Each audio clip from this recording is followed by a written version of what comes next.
The Zorvax were a powerful alien species, feared by all across the galaxy. Their warships could tear through the skies of any planet, and their warriors were unmatched in strength. But they were not without their cruelty. On the day the Zorvax captured the human colony ship Pioneer, they had one goal in mind: to demonstrate the utter helplessness of humanity. The ship had been drifting through space, lost after a deadly encounter with a Zorvak fleet.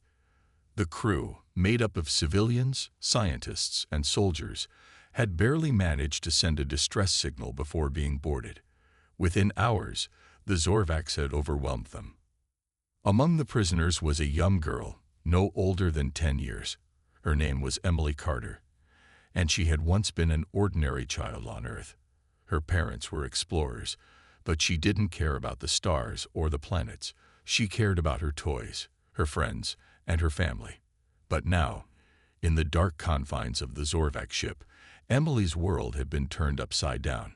She had been taken from her home, and now she was surrounded by creatures that didn't look human at all. Their cold, reptilian eyes stared at her, and their language sounded like a mixture of growls and hisses. The Zorvax had decided to make an example of her. They had a tradition, a cruel one, of offering their worst monsters a human prisoner to consume. The larger and more dangerous the creature, the greater the honor of feeding it a human child. Today, the Zorvax would feed Emily to their most fearsome beast, Vorakhra. This creature had been bred specifically for one purpose: to kill. Towering over 10 feet tall, with scales as black as night and claws like sharpened knives, Vorakhra was a killing machine. Its massive jaws could crush bone with ease, and its roar could shake the very walls of a ship. No creature in the galaxy had ever survived an encounter with it. As Emily was led into the great arena, a circular chamber made of cold, unfeeling metal, she could feel the eyes of thousands of Zorvax watching her. They stood on the high platforms surrounding the room, their sharp teeth glinting in the dim light. Their leader, Lord Krath, stood at the front, eager for the spectacle to begin. He raised his hand, signaling the release of the beast. The door to Vorakhra's cage opened with a loud screech. The creature stepped forward, its heavy footsteps echoing through the arena. Emily could feel the floor tremble beneath her feet as it moved closer, its glowing yellow eyes fixed on her. She didn't scream. She didn't cry. Instead, she stood tall, her small fists clenched in defiance. The Zorvax roared in approval, eager for the show to start. They loved the fear, but Emily did not show fear. She was not like the others. She knew she had to be brave, if not for herself, then for the memory of her parents and the hope they had given her. Vorakhra reached out with its long, clawed hands, towering over the tiny girl. The Zorvax were ready to witness the end. But then something strange happened. Instead of attacking, the beast stopped. It paused. For a moment, it stood there, still as stone, its massive eyes locked on Emily. The crowd fell silent, puzzled by the creature's hesitation. It had never shown mercy before. It had never hesitated. Why now? Emily, feeling the weight of all those eyes on her, did something that no one expected. She stepped forward, slowly. Her small hand reached out towards the massive creature, and she spoke in a voice so soft that only Vorakhra could hear. "It's okay," she whispered. "I'm not afraid of you." The creature's large head lowered slightly, its nostrils flaring as it sniffed the air around her. The Zorvax watched in disbelief as the beast, known for its hunger and ferocity, made no move to attack. The creature's glowing eyes flickered with something strange. Was it hesitation? The air was thick with tension. Emily stood there, staring into the eyes of the beast, her heart pounding. She had no idea what would happen next, but she knew one thing. She wasn't going to be just another victim. She would not be like the others. The crowd of Zorvax murmured in confusion. The beast had never shown this much restraint before. Lord Krath, the Zorvak leader, shouted orders to his guards, but Vorakhra made no move to listen. Instead, it seemed almost gentle. For the first time, Vorakra made no move to harm its prey. Instead, it just watched Emily, as if something deep within it had shifted. The silence that followed was unlike anything anyone had ever experienced. The Zorvax, who had long prided themselves on their ability to control the galaxy with their might and fear, now stood frozen in confusion. The beast, Vorakra, was not attacking. Instead, it had lowered its massive head, its glowing yellow eyes never leaving Emily's face. Emily stood there, still and calm, despite the overwhelming situation. She had never been in a position like this before, but her instincts told her that running or screaming would not help her now. She could feel the weight of thousands of eyes watching, the oppressive silence pressing down on her, but all she could focus on was the creature before her. The Zorvax around her began to stir. Some of them muttered to one another, while others looked to their leaders, waiting for orders. Lord Krath, the Zorvac High Commander, stood in disbelief. His sharp gaze flicked between Emily and the creature that had never once hesitated before. Dr. Calith, a Zorvic xenobiologist, watched closely. She had studied countless species throughout the galaxy, and she knew Vorakra better than anyone. The beast had been created for destruction. Its genes were engineered to ensure it would never show mercy or hesitation. But here it was, standing still, as if entranced by the tiny human girl before it. Emily took a deep breath, feeling the strange weight of the moment settle over her. She wasn't sure why she felt so calm. Perhaps it was the strange, quiet connection she had with the creature. Something in her told her that Vorakra wasn't like the monsters they thought it was. It wasn't just a mindless predator. It was something more. "Why aren't you attacking me?" she whispered, though she wasn't sure if it could even understand her words. The creature's eyes narrowed slightly, as if trying to comprehend. Its massive body tensed, but it did not move. Emily took another step forward, this time with more confidence. She extended her hand toward it, palm open. The crowd gasped as Emily moved closer to the beast. Lord Krath's voice boomed through the arena, demanding that the guards bring Emily back to safety, but his orders went unheeded. The Zorvax were too captivated by the scene unfolding before them. Vorakra took a slow, hesitant step forward. Its massive claws clicked on the floor as it approached Emily. It reached out with one of its long, leathery arms. The crowd held their breath, and Emily did too. But she did not flinch. She did not step back. Instead, she waited. She had no idea what was happening or why, but in that moment, she felt a strange understanding with the creature. She felt like it could hear her thoughts. She reached out and gently touched its thick, scaly snout. The Zorvax gasped, their eyes wide with shock. The beast, which had been bred to devour humans without hesitation, was now standing still, allowing a child to touch it. Dr. Calith was the first to speak, her voice barely a whisper. How is this possible?" She muttered to herself, her mind racing. She had studied the biology of Vorakra for years, and it was supposed to be impossible for the creature to respond like this. But here it was, reacting in ways no one had ever anticipated. Emily spoke softly again, her words simple but filled with sincerity. "You don't have to be angry. You don't have to hurt anyone." For a moment, the beast seemed to listen. Its massive body, usually stiff with the need to hunt, began to relax, its shoulders lowering slightly.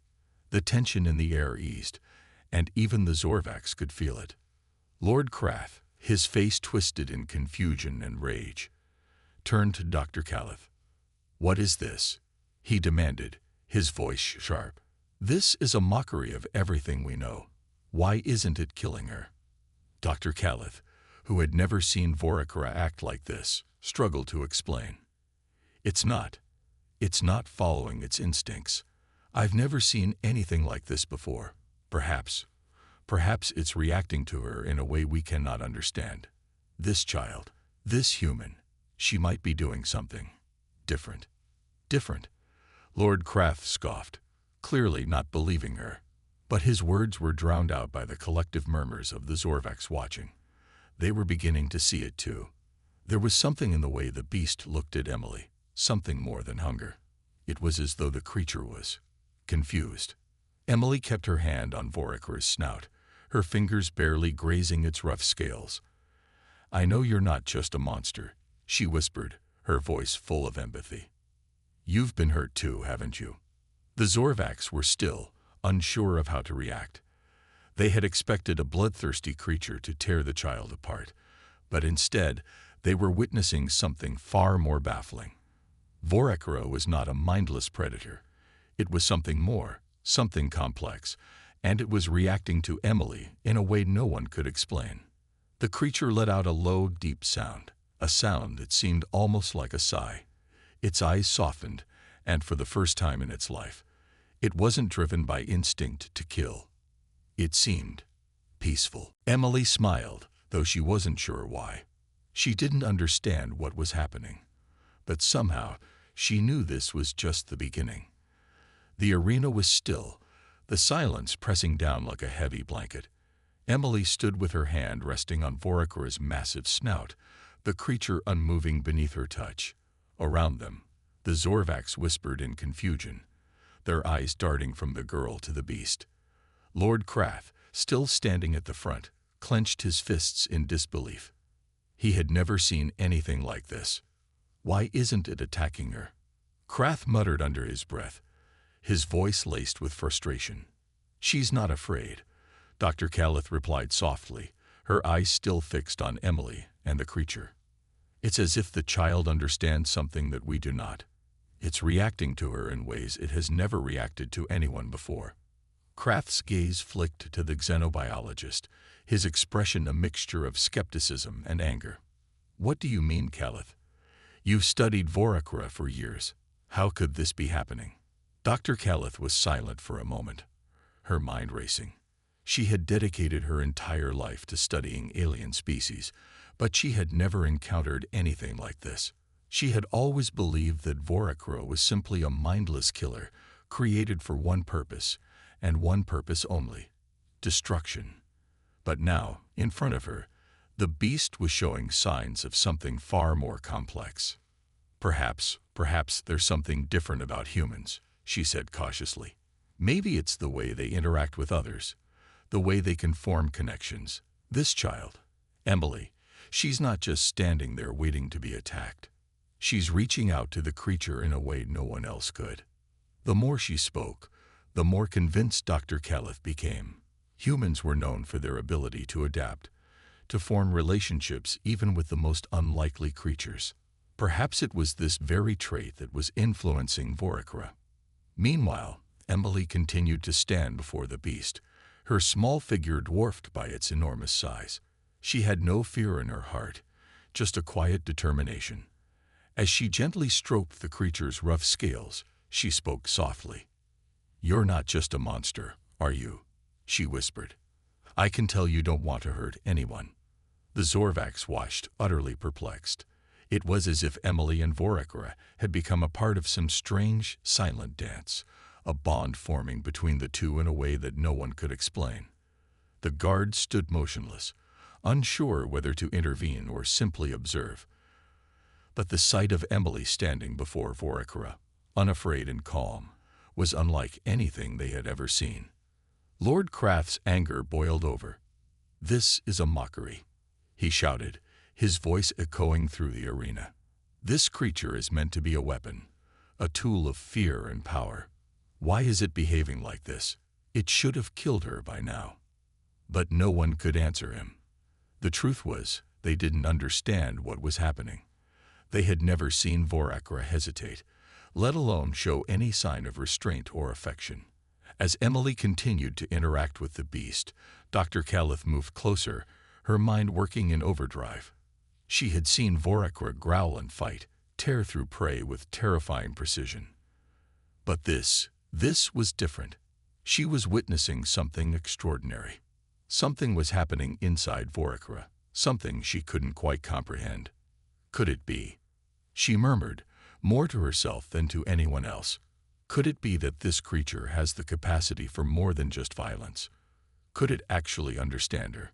Krath's gaze hardened. Enough of this nonsense, Caliph. This is a beast, not some pet. If it cannot fulfill its purpose, we will dispose of it and find another one that will. Dr. Caliph felt a surge of frustration, but she held her tongue. She could see the truth before her eyes. The connection between Emily and Voracra was undeniable, even if Krath refused to accept it. "Please, you don't understand," she said quietly. "This may be our chance to learn something incredible about this creature, and about humans." Krath turned away from her, his voice cold. "We're not here to learn. We're here to conquer. Keep your theories to yourself." But Dr. Caliph wasn't so easily deterred. She knew there was something deeper at play here, something that could change everything they thought they knew about their enemies. The Zorvax had always seen themselves as the ultimate predators in the galaxy, their strength unmatched. But now, for the first time, they were witnessing something that could challenge their very view of the universe. Meanwhile, Emily, unaware of the tension brewing around her, continued to speak softly to Voracra. She wasn't sure why she wasn't afraid. She wasn't sure why the creature had responded to her in this way. All she knew was that she had to try. She had to show Voracra that there was another way. "I know you're not evil," she said, her voice gentle but firm. "You've been hurt too, haven't you? You've been made to do things you didn't want to do." The beast seemed to stir at her words, its glowing eyes flickering with something that might have been recognition. Voracra lowered its head even further, as if listening. Emily smiled, feeling a warmth spread through her chest. She wasn't alone in this moment. Something had changed. Something had clicked. The Zorvax stood in silence, uncertain of what to do next. The girl, Emily, had done something none of them could have predicted. And Voracra, the fearsome creature they had always used as a weapon, was beginning to show a side of itself they had never seen before. The silence in the arena was broken only by the soft murmur of the crowd, but even that was strangely muted. No one knew what to say, what to do.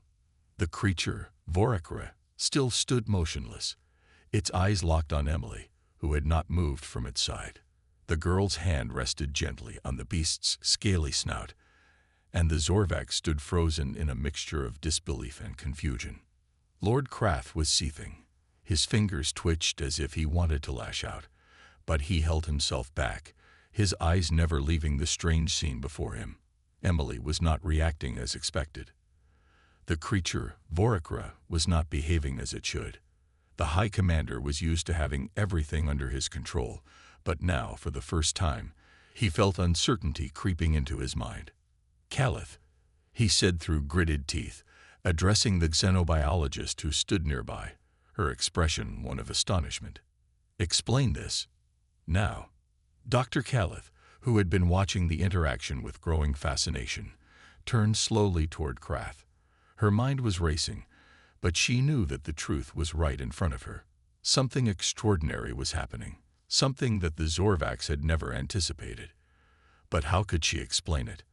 How could she make them understand? "I don't fully understand it myself, Krath," she admitted. "But there's something about the way humans interact with the world around them. They have a unique ability to form connections, even with creatures like Voracra. It's not just about fear or survival. It's something deeper, something we've never seen before." Krath's eyes narrowed, but he didn't speak. He was not a patient man. And the more he listened, the more his anger flared. His plan to make an example of the human child was falling apart. How could a mere girl, someone so small, so fragile, be causing this much trouble? Meanwhile, Emily, unaware of the mounting tension around her, kept her focus on Voracra. She had no idea why she wasn't afraid, why she felt this strange connection with the beast. It didn't make sense, but it was real. She could feel it. There was something in Voracra that wasn't just a monster, something deeper that called out to her in a way she couldn't explain. The girl closed her eyes for a moment, listening to the quiet hum of the creature's deep breath. She had never felt anything like this before. It wasn't the growls of a predator. It wasn't the fear of being hunted. There was a sense of calm that flowed between them, like a shared understanding that transcended words. "I know you don't want to hurt anyone," Emily whispered, her voice soft but confident. "You've been made to do things you don't want to do. I can feel it."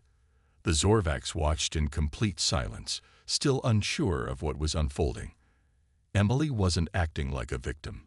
She wasn't shaking with fear, trying to escape or pleading for mercy. She was speaking to Vorakra like an equal. And Vorakra, the beast that had been bred for only destruction, was listening. Dr. Calith watched with growing awe. She had studied countless species, but never had she witnessed anything like this. Humans, she knew, were different. They weren't like the Zorvax. They didn't rely on brute strength and fear to get what they wanted. Humans had something more: empathy, kindness, and the ability to understand things beyond themselves. It was what made them unique in the galaxy. In that moment, she realized something profound. The Zorvax, with all their power, might never have understood this. They saw only strength and dominance. But humans understood that true strength came from connection, from compassion, from seeing the world not as a battleground, but as a place where everyone, even the most dangerous creatures, could find peace. "Emily," Dr. Calith said quietly, stepping closer to the girl, "you're doing something that none of us could have predicted. You're reaching Vorakra in a way no one else has ever been able to. The creature, it's responding to you. Not because of fear, but because of something else." Emily turned to face Dr. Calith, her eyes still soft but filled with determination. "I think Vorakra just wants to be understood. We're not so different from each other. I know it might seem like I'm just a little girl, but maybe that's the point. Maybe I don't have to be afraid. Maybe I can help him, and we can help each other." Dr. Calith's heart fluttered. She had never heard anyone speak with such conviction. Emily, this child, had just offered the Zorvax something they had never considered: a chance to understand, to bridge the gap between the known and the unknown. Lord Craft's voice interrupted their thoughts. "Enough of this," he growled, his patience finally running out. "This is ridiculous. The creature is meant to serve us. Not. It is serving us," Dr. Calith cut him off, surprising even herself. "But not in the way you think. We're missing something important here. Vorakra isn't a weapon. It's a living creature. And just like us, it can feel things. It's not bound by the instinct to kill. Not anymore." Kraft scoffed, his anger flaring. "Enough of your nonsense. If this is some trick, I'll—" "This is no trick, Kraft," Dr. Calith said firmly. "It's a truth that you refuse to see. You think you control everything, but Vorakra is more than a tool. It has its own mind, its own heart." The Zorvax were still, unsure how to respond. This was not the victory they had anticipated. A human child, standing before them, had revealed the truth of their most powerful weapon: that even the greatest beast could be tamed by something far stronger than brute force. The tension in the arena was thick, as if the very air had become heavier with every passing second. Lord Craft's fury was palpable, his fingers twitching at his sides as he glared at Emily, who stood beside Vorakra, the creature's massive head still lowered in a strange show of calm.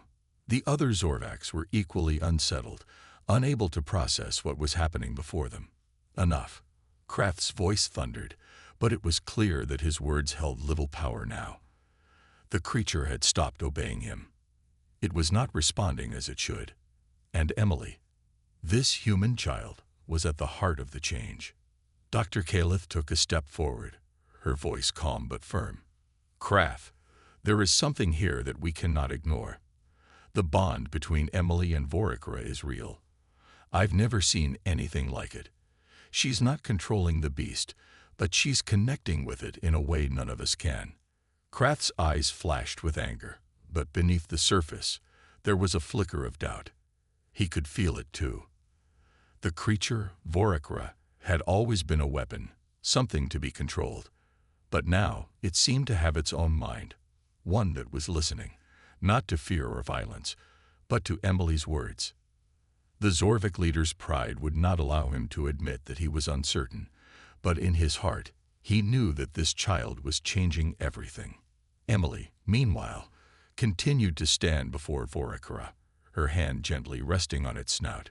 She could feel the warmth of the creature's body beneath her fingers, and somehow she knew that it wasn't a mindless monster. She wasn't afraid. She didn't know why she felt this connection to Vorakura, but she couldn't deny it. It was as though the creature was communicating with her without words, just feelings, emotions, and an understanding that went beyond what words could express. "You don't have to be angry anymore," she whispered again. "You don't have to fight." There was a deep rumble from Vorakura, not one of aggression, but something that felt like a sigh. The beast shifted its massive weight, lifting its head slightly to look down at Emily, its yellow eyes glowing softly. For a moment, it felt like the entire arena had fallen silent, as if time itself had paused to witness this unexpected moment of peace. "See," Dr. Calith said softly, her voice almost a whisper. "It's not just a killer. Vorakura can feel. It can choose." Lord Krath's jaw clenched. He had built his entire strategy around control, around dominating those who were weaker. But here was a child, someone he had once considered insignificant, showing him that true power didn't always come from strength. He couldn't understand it. He didn't want to understand it. But there was no denying what was happening. Emily, this young human, was doing something incredible. She was changing Vorakura. As the creature's gaze lingered on Emily, the air around them seemed to shift. The oppressive atmosphere that had hung over the Zorvak's weapons and technology began to feel less oppressive. It wasn't that Vorakura was no longer a threat. It was that it no longer seemed to be a mindless instrument of violence. There was something more to it. Something deeper. Emily, still standing with her hand on the creature's snout, smiled softly. She didn't have all the answers. She didn't know how Vorakura was able to listen to her, or why it seemed to trust her. But what she did know was that she was doing something important. Something the Zorvaks had never considered. "You've been used," Emily continued, her voice gentle yet steady. "But you don't have to be anymore. I won't hurt you.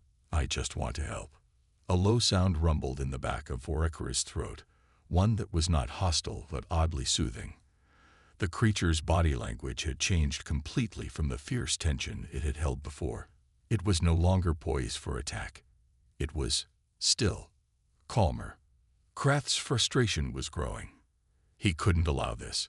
He couldn't allow a human child to change Vorakura, to change the balance of power. He had invested too much in this creature to let it slip away so easily. "We've wasted enough time with this," Krath snapped, his voice sharp. "Get the child away from it." But as he spoke, something shifted in the Zorvaks themselves. They had been watching the child and the creature in silence, and though they were not speaking, their expressions told a different story. Some of them had begun to soften. They were seeing the same thing Calith had seen. There was something undeniable about the connection between Emily and Vorakura. One of the guards, a large Zorvak named Terran, shifted his stance. He wasn't sure why, but he felt something stir inside him. There was a strange feeling in the pit of his stomach. He couldn't explain it, but he wasn't sure if he could simply stand by and let Krath take this moment away. "Lord Krath," Terran said, his voice hesitant, "perhaps we should consider what we're witnessing. Maybe we don't need to force the creature into submission. Maybe it's something more." Krath turned to Terran, his eyes filled with fury. "Are you questioning me, Terran?" Terran hesitated but met Krath's gaze. "I'm not questioning you, sir. I'm just saying, maybe we're missing something. This creature, Vorakura, it's not just a weapon. It's more than that." The room went silent again as the Zorvaks absorbed Terran's words. For the first time, the possibility of Vorakura being something other than a weapon began to take root in their minds. Krath, however, was unwilling to let go of his control. "This changes nothing," he snapped. "Take the girl. Now." But even as he spoke, the Zorvaks around him began to question their leader's words.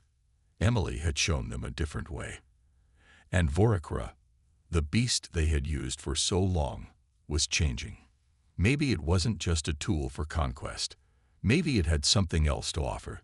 The air in the arena was thick with tension, and for the first time, the Zorvacs were beginning to question their own beliefs. The creature Vorakra, which had once been a symbol of fear and power, was now standing still, its great form gently swaying, as if it were no longer a weapon but a living being.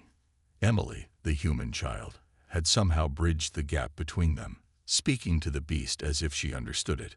The very idea was almost too much for the Zorvacs to accept. Krath's eyes burned with anger as he stood at the edge of the arena, watching the scene unfold. This was not how things were supposed to go. Vorakra was meant to be under their control, a symbol of their might, a tool for their empire. The creature was meant to inspire fear, not the strange sense of peace that now filled the space. Emily's connection with the beast was changing everything, and that Krath could not allow.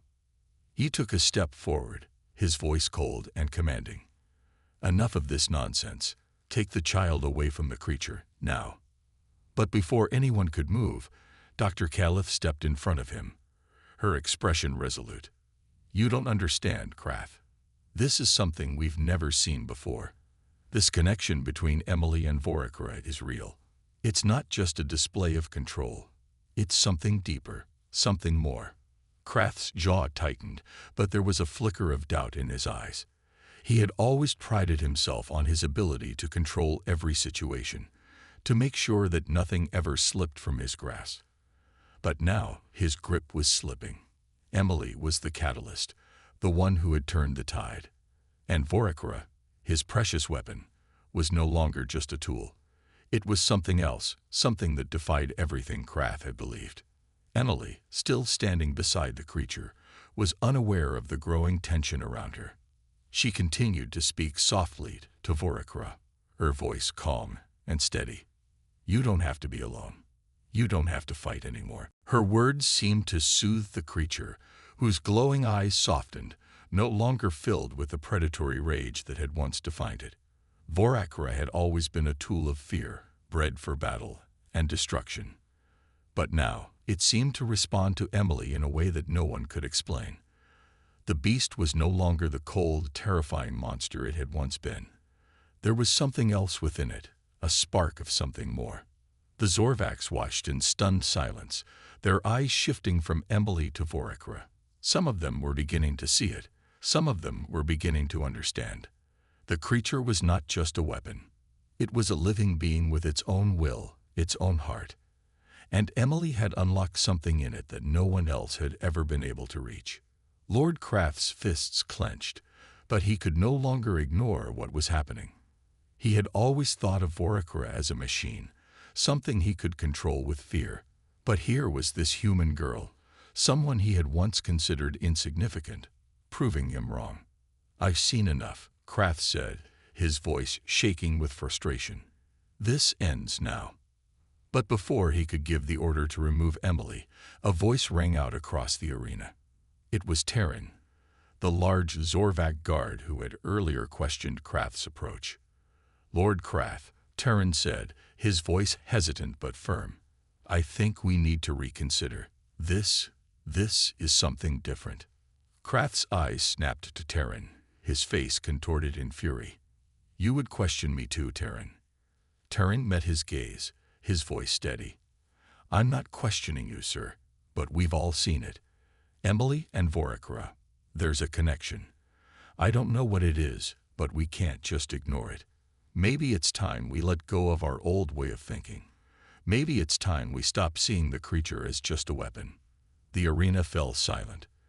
The other Zorvacs, who had been watching intently, now began to murmur among themselves. Some of them nodded, their eyes filled with uncertainty. Others remained still, unsure what to think. The once absolute control that Krath had held over them was beginning to crack. Krath stood there for a long moment, his fists still clenched. He was not used to having his authority challenged. He had fought for this power. He had built his empire on fear and strength. But now, he was beginning to feel something he had never experienced. Doubt. "This is madness," Krath finally said, his voice low. I will not let a child dictate the fate of Vorakra. We will control it, as we always have. But as he spoke, something in the eyes of the other Zorvax shifted. They had seen the truth, whether they were ready to admit it or not. They had seen the change in Vorakra, and they had felt the power of Emily's presence. She wasn't just taming the beast. She was showing them that there was a different way to see the universe, a way that didn't rely on fear and destruction. Terran stepped forward again, his voice calm but firm. Krath, we've followed you for years, but we can't ignore what's happening. Maybe it's time we change the way we see things. Krath's expression darkened, but deep inside, he knew that the world was changing. He had always believed that power came from strength, from control. But Emily, the human child, had shown him something else. That true strength came from understanding, from connection. And as he looked at Vorakra, no longer a mindless beast, but a creature that could feel, that could choose, he realized that his empire, his entire way of thinking, might be on the brink of something far greater than he had ever imagined. The atmosphere in the arena was tense, but something had shifted. The once cruel and unforgiving presence of Vorakra seemed to have softened, and the Zorvax stood in a strange silence. Emily, standing beside the creature, had done the impossible. She had made the beast listen, not with force or fear, but with understanding. Lord Krath's face was hard, but his mind was racing. Everything he had worked for, all the power he had amassed, was crumbling before him. A human child had shattered the belief that strength came only from control. Emily had shown them that real strength came from empathy, from forming bonds that went beyond domination. He glared at Emily, his voice low and dangerous. You've won this battle, child, but you will not win the war. Vorakra is still ours. But Emily did not flinch. She simply stood tall beside the creature, her hand resting gently on its head. Her voice was calm, steady, and full of conviction.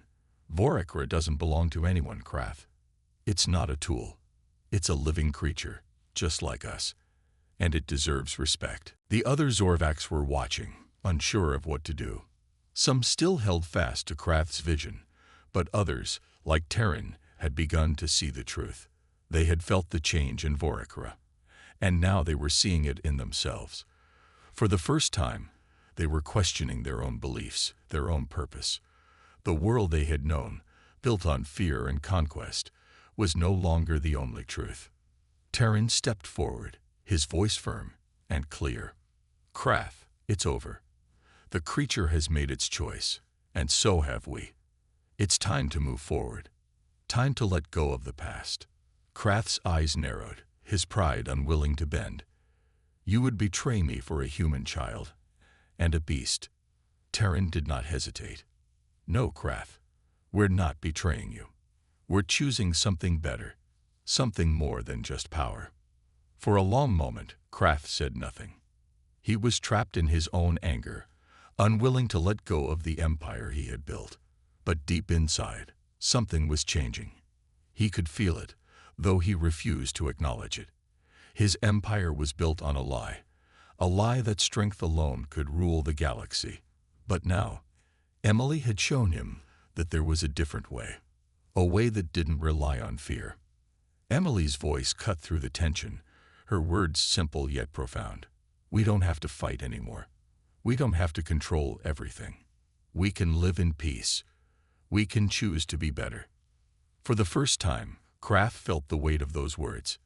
It wasn't that Emily was trying to challenge him. She was offering him something more, something he hadn't even known he needed. The Zorvax, Vorakra, and even himself were all part of a greater whole. The creature had made its choice, and now the Zorvax were being given a choice too.